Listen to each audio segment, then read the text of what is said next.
ایک انہوں نے کہا کہ زید کا ایک سیونگ اکاؤنٹ ہے جو مضاربہ بیس ہے، یعنی مضاربہ اکاؤنٹ اس کو کہتے ہیں کہ وہ بینک والے آپ کا پیسہ استعمال کرتے ہیں کسی تجارت وغیرہ میں، اور اس سے جو پروفٹ ہوتا ہے وہ خود بھی رکھتے ہیں اور آپ کے اکاؤنٹ میں بھی ڈلواتے ہیں۔ تو اب یہ کہتے ہیں کہ اس کا ایک دوست ہے بکر، وہ اپنے کچھ پیسے بھی اس کے اکاؤنٹ میں رکھواتا رہتا ہے اس کے ذریعے، اور جب ضرورت ہوتی ہے تو نکال لیتا ہے۔ اب یہ کہتا ہے کہ اس بکر کے پیسے پہ بھی پروفٹ بنتا ہے کیونکہ اکاؤنٹ تو اسی کا استعمال ہو رہا ہے زید کا، تو کیا اس پروفٹ کو زید رکھ سکتا ہے کہ نہیں،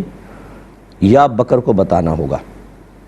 دیکھیں بالکل بتانا ہوگا۔ آپ نے اس سے کوئی تجارتی معاہدہ کوئی کیا ہے کہ بطور پروفٹ آپ اس کو لے لیں، یا آپ نے کوئی اجارہ باقاعدہ کہ میں تمہاری خدمت کروں گا، تمہارے یہ کام کروں گا اور اس کی اتنی سیلری میں رکھوں گا، وہ بھی فکس کرنی ہوتی ہے سیلری، نہ آپ نے کوئی سیلری مقرر کی، یعنی اجارہ کوئی ایسا معاہدہ بھی نہیں ہوا، نہ تجارتی معاہدہ ہے، تو یہ اس کی ایک امانت تھی، اور امانت پہ اگر پروفٹ بن گیا تو آپ کو اس کو اخلاقاً شرعاً دینا چاہیے، اور اس کو بتانا چاہیے، بتا دیں، اگر وہ چھوڑنا چاہے تو چھوڑ دے، لینا چاہے تو لے لے، ویسے رکھ لینا شرعاً آپ کے لیے صحیح نہیں ہے۔ ایک بچے نے کہا کہ میں یونیورسٹی میں پڑھتا ہوں، بعض لڑکوں نے ایناٹومی کا فائنل ایگزام کا کویسچن پیپر سر کی USB سے چرا لیا اور پھر وہ لڑکے لڑکیوں میں تقسیم کر دیا، تو میں تو اس میں شامل نہیں تھا ان کے کہنے کے مطابق، اور اب تمام اسٹوڈنٹس اسی سے تیاری کر رہے ہیں، تو کیا میں ان کویسچنس کو بنیاد بنا کے تیاری کر سکتا ہوں کہ نہیں، میرے حق میں یہ جائز ہے یا نہیں ہے؟ دیکھیں یقیناً اگر تو آپ USB کے جو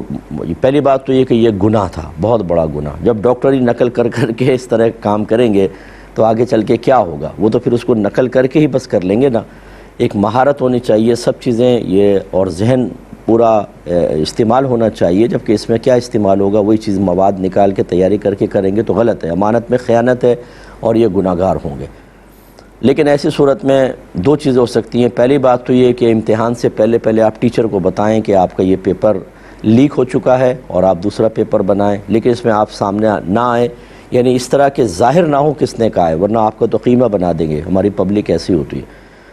اور دوسری صورت یہ ہے کہ اگر آپ کو یہ اندیشہ ہو کہ میں اگر بتاؤں گا کسی نہ کسی طرح بات لیک ہو جائے گی اور میرا فیوچر ڈارک ہو جائے گا اور میرے لیے پرابلم کریٹ ہوگی، تو پھر ایسی صورت میں آپ انہیں ان کے حال پہ چھوڑ دیں اور اپنی تیاری کریں۔ ہاں اب اگر USB والا مواد نہیں، ویسے ہی کسی کے ذریعے آپ کو کچھ مل جاتا ہے، کسی نے کہا کمبائنڈ اسٹڈی کرتے ہیں اور یہ سوالات پہ ہم محنت کر لیتے ہیں، آپ نے بالکل چیٹنگ کا ارادہ نہیں کیا، آپ نے وہ USB کا مواد نہیں مانگا، ویسے ہی کوئی شخص آپ کے ساتھ جیسے اسٹوڈنٹس ہوتے ہیں، گروپ ہوتا ہے، وہ تیاری کر رہے ہیں اور آپ نے ان کے ساتھ مل کے کر لی، تو پھر آپ کے لیے گنجائش بالکل نکلے گی۔ لیکن بہرحال ایسا کرنا ان کے لیے شرعاً جائز نہیں ہے، اور آپ بھی اس میں احتیاط کریں تو بہت ہی اچھا ہے، تاکہ ضمیر کی ملامت سے انسان محفوظ رہے۔ ایک یہ کویسچن کیا گیا تھا کہ ایک ذہنی معذور ہے، جیسے پاگل مجنون ٹائپ کے ہوتے ہیں، تو اس کی شہوت کو کم کرنے کے لیے کیا ایسی دوائیں دے سکتے ہیں کہ وہ شادی کے قابل نہ رہے؟ کیا یہ جائز ہے یا نہیں ہے؟ دیکھیں بالکل جائز نہیں ہے، کسی کی بھی کوئی بھی صلاحیت ختم نہیں کر سکتے، یہ اللہ تبارک و تعالیٰ کی کے کاموں میں مداخلت بیجا ہے، اور یہ تغیر پیدا کرنا ہے، اللہ تعالیٰ نے جو ایک نظام بنایا ہے۔ آپ کوشش کریں، اگر وہ تھوڑا بہت بھی سمجھتا ہے تو کسی لڑکی سے شادی کریں اس کی، اور ہوتے ہیں بہت سارے جو شادی کرنے کے لیے تیار ہوتے ہیں، بعض بچیاں ایسی ہوتی ہیں کہ وہ قبول کر لیتی ہیں کہ ٹھیک ہے میں خدمت کروں گی، ایسا کرنا چاہیے، اور اگر ایسا نہیں ہے تو کوئی اور ذرائع اختیار کریں، یہ نہیں کہ اس کی معاذاللہ میڈیسن دے کے اس بیچارے کو وہ اور بیمار ہوگا، لازم بات ہے اس کے سائیڈ ایفیکٹس ہوں گے، اپنی کیفیات پوری وہ بیان نہیں کر سکے گا، تو خلاصہ کلام یہ کہ شرعاً اس کی اجازت نہیں ہو سکتی ہے۔ دیکھیں چھری چلائی، وہ شاید الٹی چلا دی یا بھونٹی چھری ہوگی کہ جس سے تھوڑی سی کھال بھی پھٹ گئی جانور کی، تو یہ حرام ہوگا یا حلال؟ دیکھیں بالکل حلال رہے گا، کھال ادھڑنے سے کوئی مسئلہ نہیں ہوتا، رگیں کٹنی چاہیے۔ اگر اس نے مثلا چھری چلائی، فرض کر لیں کہ وہ کند چھری تھی جس سے کھال پھٹ گئی اس کی، لیکن وہ پھیرتا رہا حتیٰ کہ چاروں رگیں اس کی کٹ گئی ہیں، تو یہ جانور حلال اور طیب ہوگا، اگرچہ ایسا کرنا مناسب نہیں تھا، مکروہ تھا ایسی چھری سے کاٹنا۔ اسی لیے شرعی حکم یہی ہوتا ہے کہ قربانی کے جانور کو ذبح کرنے سے پہلے اچھی طریقے سے چھری کو تیز کر لیں تاکہ تیزی سے وہ ذبح ہو جائے، اس کو کم سے کم تکلیف ہو۔ لیکن بہرحال یہ کہنا کہ یہ جانور حرام ہو گیا ہے تو یہ صحیح نہیں ہوگا۔ ہاں اگر وہ شخص یہ کہنا چاہتا ہے کہ تم نے چاروں رگیں صحیح نہیں کاٹی ہیں، خالی کھال ادھڑ گئی ہے، تو پھر تو یقینی سی بات ہے، جب چاروں رگیں کٹی ہی نہیں ہیں تو پھر کھال خالی ادھیڑ دینے سے کیا ہوگا، جائز تو نہیں ہوگا جانور، پھر تو ٹھیک ہے۔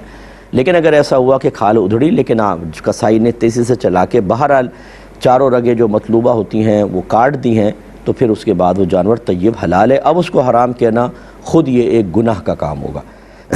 بہن نے فرمایا کہ دل، گردے، پھیپڑے وغیرہ کھا سکتے ہیں کہ نہیں جانور کے، تو دل کھانا جائز ہے، پھیپڑے بھی کھا سکتے ہیں، گردوں میں تھوڑا بہت اختلاف ہے لیکن آپ کلین کر لیں تو گردے بھی کھا سکتے ہیں۔ ہر وہ چیز کھانا منع ہوتی ہے ویسے جانور کی، حدیث سے یہ اصول نکلتا ہے کہ ہر وہ چیز کھانا منع ہے جس کا گندگی سے براہ راست اتصال ہو،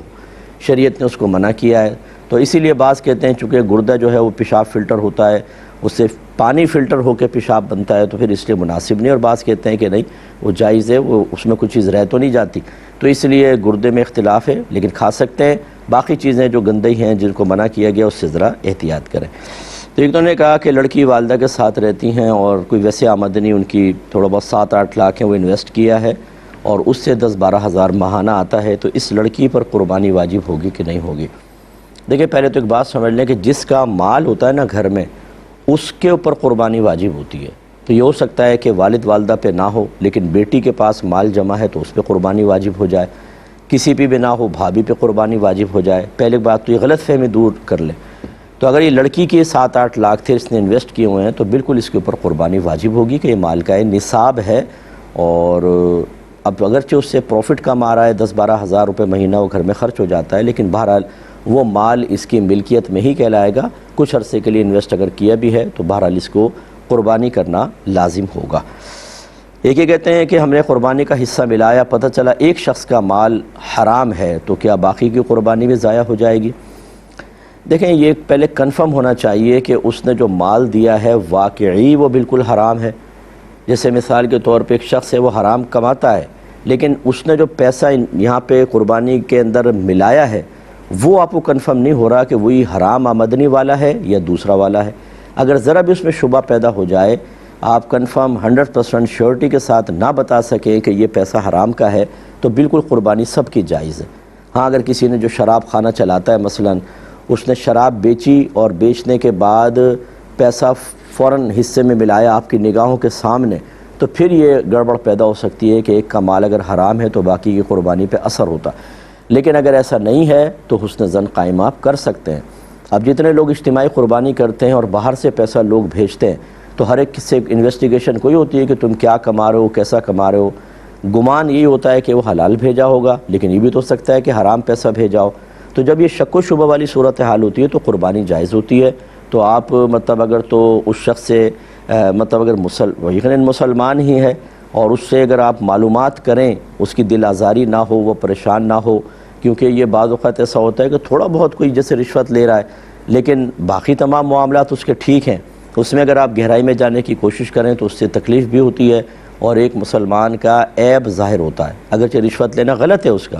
اگر آپ سمجھانا چاہیں تنہائی میں سمجھائیں دیگر معاملات، لیکن اگر ایک اعلانیہ طور پر حرام کماتا ہے، جیسے شراب خانہ چلا رہا ہے، جوا کے اڈے چلاتا ہے مثال کے طور پر، پھر تو آپ کھل کر اس سے پوچھ سکتے ہیں کہ بھئی جو پیسہ لگائے حلال والا ہے یا حرام والا، کنفرم کر کے پھر آپ آگے اسٹیپ اٹھائیں۔